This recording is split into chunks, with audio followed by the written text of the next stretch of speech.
Assalamualaikum Sobat Tirai Gaib. Salam jumpa di channel cerita horor. Di channel ini akan kami ajak kalian menelusuri dunia mistis yang tegang dan menyeramkan. Silahkan subscribe, like, komen, dan share. Serta nyalakan tombol loncengnya supaya kalian tidak ketinggalan cerita terbaru dari channel kami. Yang sudah subscribe semoga diberikan umur panjang, kesehatan, dan berlimpah rezeki. Di sebuah sudut kampung, di Kabupaten Pekalongan, tepatnya di pinggir jalan yang dulu tak begitu ramai, berdirilah warung sederhana yang menjadi saksi perjalanan hidup seorang wanita bernama Amelia Isnawati. Mbak Amel, begitu orang-orang memanggilnya, adalah seorang wanita bersahaja dengan semangat yang tak pernah padam. Bersama suaminya, Heru Setiawan, mereka memulai usaha pindang tetel, makanan khas Pekalongan yang berasal dari desa Ambokembang, Kedung Wuni. Meski disebut pindang tetel, menu ini tidak terbuat dari ikan, tetapi lebih mirip rawon, dibuat dari tetelan daging iga sapi dengan kuah hitam pekat yang kaya rempah. Menu ini biasanya dinikmati dengan menambahkan kerupuk yang digoreng menggunakan pasir atau biasa disebut kerupuk usek, dan juga bisa ditambahkan lontong supaya lebih kenyang. Awalnya, warung kecil mereka hanyalah sebuah gubuk reot tanpa kanopi yang bocor ketika hujan. Setiap pagi, Amelia bangun sebelum subuh, menyiapkan bahan-bahan terbaik dengan penuh cinta. Ia memilih daging segar, meracik bumbu rahasia, dan merebus kuah kaldu selama berjam-jam agar menghasilkan rasa sempurna. Namun, meski segala upaya telah dilakukan, hanya beberapa mangkuk pindang tetel yang terjual setiap harinya. Suatu malam, setelah seharian berdagang dan hanya memperoleh sedikit uang, Amelia duduk bersama suaminya di dalam warung yang sepi. "Apa mungkin kita harus menyerah, Mas?" tanyanya dengan nada putus asa. "Tidak, Dik, kita cuma perlu bersabar. Rezeki itu soal waktu," jawab Heru sambil menggenggam tangan istrinya. Namun, segalanya berubah ketika suatu malam seorang lelaki tua berpakaian lusuh datang ke warung mereka. Lelaki itu tampak kelaparan. Dengan suara serak, ia berkata, "Bu, Pak, bolehkah saya meminta semangkuk pindang tetel, tapi saya tidak punya uang untuk membayarnya," kata lelaki tua itu. Amelia merasa iba. Dia segera menyajikan semangkuk pindang tetel dengan tambahan daging lebih banyak dari biasanya. "Makanlah, Pak." "Tidak apa-apa, ini rezeki dari Tuhan melalui kami," ujarnya sambil tersenyum. Lelaki itu menghabiskan makanannya dengan cepat. Setelah selesai, lelaki tua itu menatap Amelia dengan mata yang tajam dan penuh makna. "Pindang tetel ini enak luar biasa, Bu. Semoga warung ini diberkahi rezeki yang melimpah. Tapi ingat, setiap berkah ada syaratnya. Jangan pernah melupakan kebaikan ini," kata lelaki tua itu. Tanpa menunggu jawaban, lelaki itu berlalu pergi begitu saja. Anehnya, sejak malam itu, warung pindang tetel Amelia dan Heru mulai ramai. Pelanggan berdatangan dari berbagai tempat. Bahkan, banyak yang rela mengantri di bawah terik matahari atau derasnya hujan hanya untuk mencicipi pindang tetel mereka. Namun, semakin ramai warung itu, semakin banyak kejadian aneh yang terjadi. Para pelanggan sering mengaku melihat bayangan lelaki tua di sudut warung, menatap mereka dengan senyuman menyeramkan. Seorang pelanggan bahkan pernah pingsan setelah merasa seperti ada tangan dingin yang menyentuh pundaknya saat sedang makan. "Mas, aku merasa ada yang tidak beres," kata Amelia suatu malam. "Setiap kali aku memasak, aku merasa seperti ada yang mengawasiku dari belakang." Heru mencoba menenangkan istrinya. "Mungkin itu cuma perasaanmu saja, Dik. Kita hanya perlu berdoa agar semuanya baik-baik saja," ujar Heru dengan suara lembut mencoba menenangkan istrinya. Namun, ketenangan itu tidak berlangsung lama. Pada suatu malam, ketika Amelia sedang menutup warung, ia mendengar suara gemerisik dari dapur. Ia mengintip dan melihat sosok lelaki tua yang pernah diberi makan dulu sedang berdiri di depan panci besar pindang tetel. Sosok itu tersenyum, namun kali ini senyuman itu terasa menyeramkan. "Ingat, Bu, berkah ini harus selalu dijaga. Jangan pernah mengingkari janji," katanya sebelum menghilang begitu saja. Sejak kejadian itu, Amelia dan Heru mulai mengalami mimpi buruk setiap malam. Mereka bermimpi tentang darah yang mengalir dari panci pindang tetel, suara-suara tawa mengerikan, dan bayangan gelap yang mengejar mereka. Bahkan, beberapa pelanggan yang setia datang ke warung mulai mengeluh tentang rasa pindang tetel yang terasa aneh. Puncaknya terjadi ketika seorang pelanggan tetap, bernama Pak Rohman, menghilang setelah terakhir kali terlihat di warung Amelia. Warga sekitar mulai mencurigai sesuatu yang tidak beres.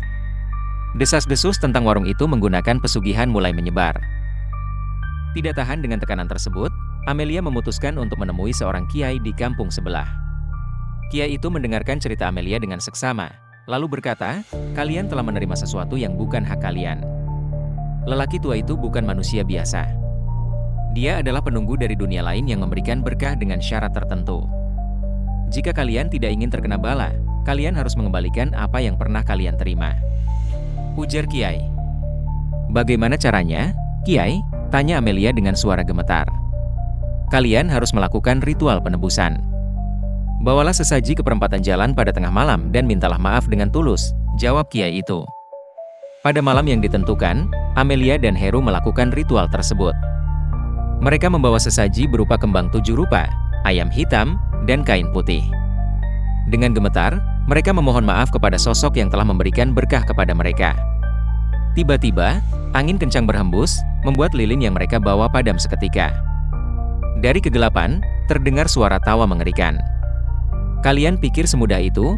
Kalian telah menikmati berkahku, dan sekarang kalian ingin mengembalikannya begitu saja? Tidak semudah itu, manusia," ujar suara tanpa bentuk itu. Amelia jatuh terduduk, tubuhnya gemetar hebat. Heru mencoba menarik istrinya menjauh dari tempat itu, tetapi angin yang kencang membuat mereka hampir tidak bisa bergerak. Bayangan besar menyerupai lelaki tua itu muncul, kali ini dengan wajah penuh luka dan mata yang menyala merah. "Kalian telah melanggar kesepakatan, dan kalian akan membayarnya," kata bayangan menyeramkan itu. Setelah kejadian itu, Amelia mulai sakit-sakitan. Tubuhnya semakin kurus, dan dia sering berbicara sendiri di malam hari. Heru, yang merasa tidak berdaya, kembali menemui Kiai untuk meminta pertolongan.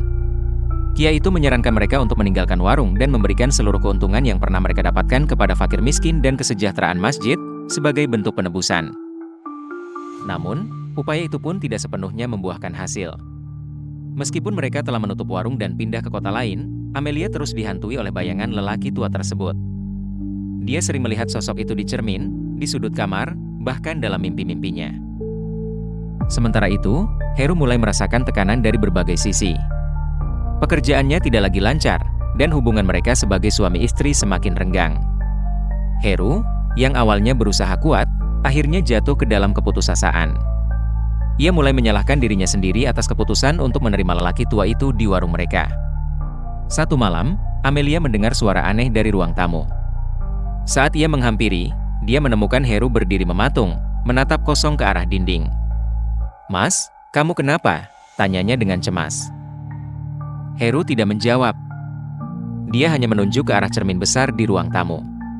Amelia, dengan perasaan takut yang luar biasa, perlahan menoleh ke cermin.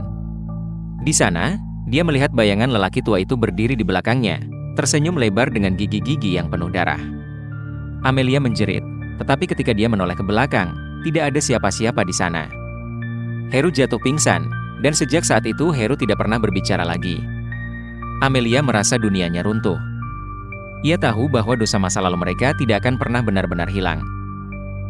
Dalam keputusasaan terakhirnya, Amelia memutuskan untuk kembali ke tempat warung mereka dulu berdiri. Ia membawa sesaji sekali lagi dan bermohon kepada penunggu itu. Dengan suara yang hampir tak terdengar, ia berkata, "Ambillah aku. Hentikan semua ini. Biarkan suamiku hidup tenang," kata Amelia dengan suara bergetar dalam keputusasaan. Tidak ada jawaban. Namun, sejak malam itu, Amelia menghilang tanpa jejak. Heru, yang perlahan mulai pulih dari traumanya, kembali ke warung lama untuk mencari istrinya. Tetapi yang dia temukan hanyalah sebuah mangkuk pindang tetel yang masih hangat, diletakkan di atas meja kayu yang sudah lapuk. Warung itu kini menjadi tempat yang dihindari oleh siapapun. Orang-orang mengatakan bahwa pada malam tertentu, aroma pindang tetel yang lezat masih tercium dari tempat itu. Dan jika ada yang cukup berani untuk mendekat, mereka mungkin akan melihat seorang wanita sedang memasak, ditemani oleh seorang lelaki tua dengan senyuman menyeramkan di sudut ruangan. Namun, cerita tidak berhenti di sini. Setelah beberapa bulan berlalu, Heru mulai mendengar desas-desus baru. Orang-orang yang melewati bekas lokasi warung itu mengaku melihat sosok perempuan yang menyerupai Amelia, berdiri di depan warung dengan wajah kosong, tatapan matanya kosong menembus kegelapan. Aroma pindang tetel yang sedap sering tercium, tetapi bagi mereka yang mendekat, selalu terdengar bisikan halus, "Kembalilah, kembalilah." Heru, yang dilanda rasa bersalah mendalam, merasa bahwa dia harus menyelesaikan semuanya. Heru berkonsultasi lagi dengan Kiai, yang kali ini memperingatkannya bahwa Amelia mungkin sudah sepenuhnya berada di dunia lain. Jika kamu ingin menyelamatkan jiwanya, Heru, maka kamu harus mengambil risiko besar. Kamu harus masuk ke dalam lingkaran gaib yang mengikatnya, ujar Kiai. Dengan tekad bulat, Heru kembali ke lokasi bekas warung mereka di malam Jumat Kliwon. Dia membawa perlengkapan sesuai petunjuk Kiai, dupa, kain kafan, kembang 7 rupa, dan sebilah keris pusaka. Ritual dimulai tepat tengah malam. Heru membakar dupa dan membaca doa dengan lantang, memohon agar diberi jalan untuk menyelamatkan Amelia. Tiba-tiba, angin kencang berhembus. Asap dupa berputar-putar, membentuk lingkaran, dan perlahan Heru merasa dirinya tertarik ke dalam dunia yang berbeda. Ia menemukan dirinya berdiri di sebuah warung yang persis seperti dulu, tetapi semuanya terasa aneh. Lampu temara memberikan cahaya kehijauan, dan suara-suara samar terdengar dari dapur. Dengan hati-hati, Heru melangkah ke dalam warung itu. Di sana, Heru melihat Amelia sedang memasak pindang tetel. Tetapi wajah Amelia tampak pucat, matanya kosong, dan gerak-geriknya seperti boneka yang dikendalikan. Di sudut ruangan, sosok lelaki tua berdiri sambil tertawa pelan. "Kamu kembali," kata lelaki tua itu. "Berani sekali, Heru. Apa yang kamu cari di sini?" ujar sosok itu. Heru mengumpulkan keberaniannya. "Aku ingin membebaskan istriku. Aku ingin mengakhiri semua ini," teriak Heru. Lelaki tua itu tertawa terbahak-bahak. "Bebas? Tidak ada yang bebas di sini, Heru. Amelia milikku sekarang. Tapi jika kamu ingin menggantikannya, aku tidak keberatan," kata sosok lelaki tua itu mengancam. Heru tahu ini adalah satu-satunya cara. Ia menghunus keris pusaka yang dibawanya dan maju ke arah lelaki tua itu. Tetapi sebelum ia sempat menyerang, sosok itu menghilang dan muncul kembali di belakangnya, tertawa semakin keras. Tidak semudah itu, Heru, suara lelaki tua itu menggema, dan ruangan mulai berputar. Heru terlempar ke lantai, tetapi ia tidak menyerah. Dengan sisa tenaganya, ia menancapkan keris ke lantai, memusatkan pikirannya pada doa-doa yang diajarkan oleh Kiai. Sebuah cahaya terang tiba-tiba muncul, mengusir kegelapan di sekitarnya. Lelaki tua itu menjerit. Tubuhnya perlahan terbakar oleh cahaya tersebut. Amelia jatuh tersungkur, napasnya terengah-engah. Heru berlari menghampirinya dan memeluknya erat. "Kita harus pergi sekarang," teriak Heru. Mereka berdua berlari keluar dari warung yang mulai runtuh. Saat mereka keluar dari lingkaran gaib itu, mereka mendapati diri mereka kembali ke dunia nyata, di mana fajar mulai menyingsing. Amelia pingsan di pelukan Heru, tetapi napasnya mulai teratur. Sejak kejadian itu, mereka meninggalkan Pekalongan dan memulai hidup baru di kota lain. Amelia perlahan pulih dari trauma, meskipun ia masih memiliki bekas luka emosional. Heru bekerja keras untuk menghidupi mereka tanpa mengandalkan bantuan gaib atau perjanjian apapun. Namun, hingga akhir hidup mereka tidak pernah lupa akan pelajaran berharga dari pengalaman tersebut. Segala sesuatu yang tampak mudah dan menggiurkan seringkali memiliki harga yang sangat mahal.